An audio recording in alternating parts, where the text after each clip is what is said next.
어제 장 출발부터 하이닉스의 주가가 급락하면서 시작을 했죠. 바로 확인되지 않은 소문 때문이었습니다. 하이닉스의 웨이퍼 24만 장에 해당하는 디램을 반품했다. 심지어 이 반품한 회사는 중국의 유력 회사인 알리바바와 텐센트다라는 소문 때문이었습니다. 이 웨이퍼가 불량이 일어났다. 이 불량 손실은 우리 돈으로 무려 2조 원이다라는 소문이 돌았기 때문인데요. 여기에 대해서 어제 장중에 SK하이닉스가 부인했고 그래서 납폭을 많이 만회하면서 끝났습니다만 장 마감 이후에 하이닉스가 도를 넘어선 것으로 판단되는 허위 내용이다. 이에 따라서 사법당국에 공식 수사 의뢰를 했다라고 밝혔습니다.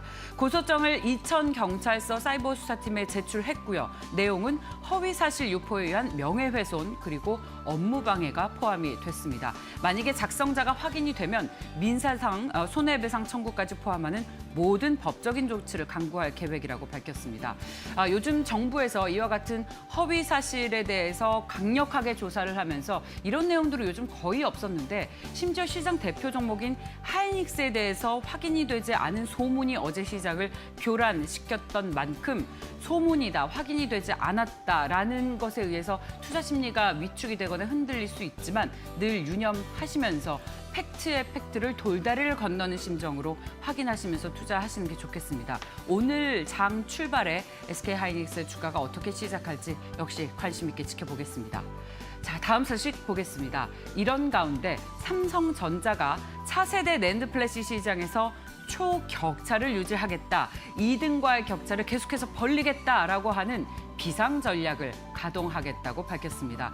요즘 미국의 마이크론 등 경쟁자들이 굉장히 기술 차이를 빠르게 좁혀오고 있죠. 이것을 멀찌감치 따돌리기 위해서다라는 것인데 이 삼성전자 부사장인 송재혁 실장, 플래시 부분의 개발 실장이죠. 어제 삼성전자 뉴스룸에 낸 기고문에서 200단 이상의 8세대 V 낸드 개발에 박차를 가하고 있다고 밝혔습니다. 이 같은 소식은 업계에서 많이 전해졌었습니다. 지금 현재 저장 공간인 셀을 228단으로 적층한 8세대 V 낸드 구현을 목표로 연구를 진행한다는 것이 알려졌었는데 이것을 확인을 한 것입니다. 그런데요, 이 삼성전자가 다음 세대 낸드 플래시를 발표하기 전에 그러니까 차차 세대 낸드 플래시를 단수까지 공개하는 건 굉장히 이례적입니다. 이렇게 이례적으로 차차기 어떤 플랜을 공개한 것은 삼성전자의 초격차 기술에 적수가 없다라는 것을 알리기 위함인 것으로 풀이됩니다. 자, 다음은 택배 관련 소식입니다. 이 택배 기사 과로사 문제를 둘러싼 정부와 택배 노사 간의 사회적 합의가 어제 결국 이루어지지 못했습니다. 택배 노조는 여기에 반발해서 오늘부터 무기한 총파업에 들어가게 될 것 같은데요. 이번에도 문제가 된 건 바로 택배 분류 인력입니다. 국토부는 1년 내에 단계적으로 인력을 투입하겠다라는 안을 제시했습니다만 택배사 측은 이걸 받아들이지 않았습니다. 이에 따라서 오늘부터 전국의 택배 노조원 2천여 명이 일손을 놓을 것으로 예상이 되고 이에 따라서 일부 택배 배송 차질은 불가피해졌습니다. 택배 물동량이 활발해지면서 주식시장에서도 관련 주가의 흐름이 굉장히 좋았었는데 글쎄요, 오늘은 어떨까요? 함께 지켜보시죠. 자, 다음 소식 보겠습니다. 65만 명, 무려 65만 명에 가까운 투자자들이 유튜브 영상을 구독하고 있는 대형 유사 투자 자문업. 이름도 공개하겠습니다. 이상투자자문입니다.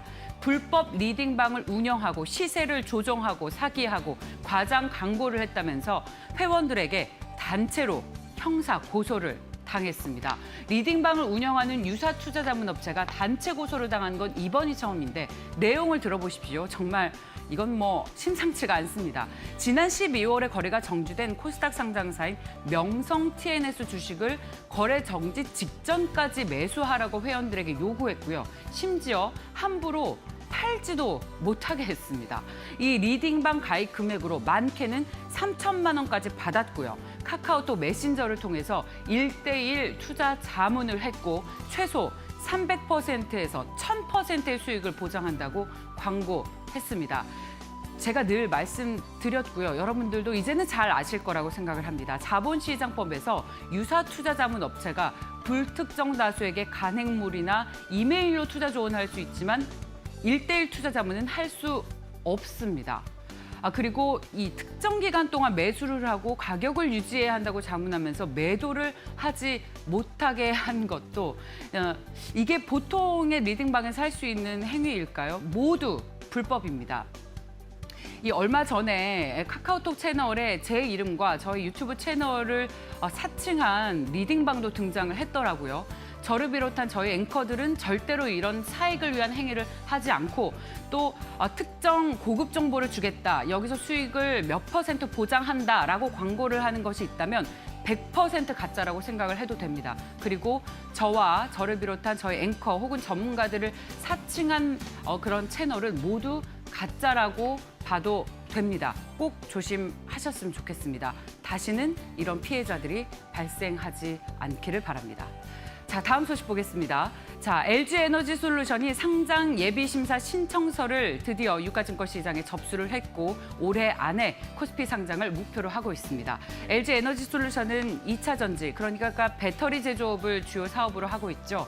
지난해 12월 LG화학의 2차 전지 사업 부분이 분사하면서 설립이 됐고 LG화학이 100% 지분을 보유하고 있어서 사실 그 LG화학의 배터리 분야에 관심이 있으면 LG화학 주식을 파는 게 어떻겠냐라는 외국계 증권사의 보고서가 나오면서 주가가 급락했습니다만 최근에 다시 저가의 매수세가 들어오면서 또 낙폭을 많이 만회하고 있는 것으로 확인이 되고 있습니다. 올해 안에 LG에너지솔루션이 유가증권 시장에 상장이 될 것이라는 소식까지 전해드렸습니다.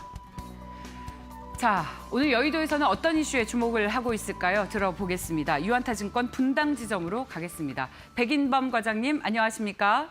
네, 안녕하십니까? 네, 오늘 어떤 이슈에 주목하고 계십니까?